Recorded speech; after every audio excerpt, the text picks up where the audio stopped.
ধরতে হবে, কিছু করার নেই। বুঝছে অনেকটাই করা যাবে এবং যারা এখানে ছাত্রছাত্রী আছেও, মাস্টারমশাইরা আছেন বা সকলেই জানি আমরা যে চিরাচরিত যে আমাদের শক্তির উৎসগুলো, অর্থাৎ এক্ষেত্রে আমাদের কি করণীয় আজকে গুরুত্ব দিয়ে ভাবতে হবে যে কী করে আমরা পৃথিবীতে যে ক্লাইমেট চেঞ্জ অর্থাৎ জলবায়ুর একটা পরিবর্তন হচ্ছে, পরিবর্তন কেন হচ্ছে?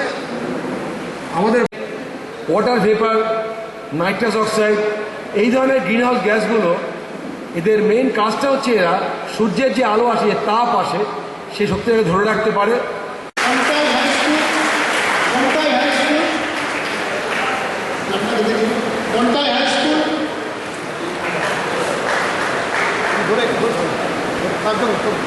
বাটালা আনন্দময়ী হাই স্কুল, বাটালা আনন্দময়ী হাই স্কুল, ডিভিশনপুর হাই স্কুল,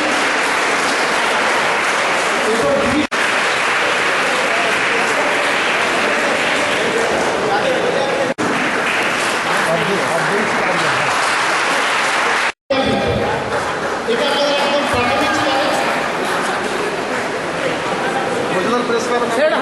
আমাদের আগামী ভবিষ্যৎ, আমাদের সুন্দর ছাত্রী একটি গাছ, যেটা আমাদের আগামী দিনের ভবিষ্যৎ।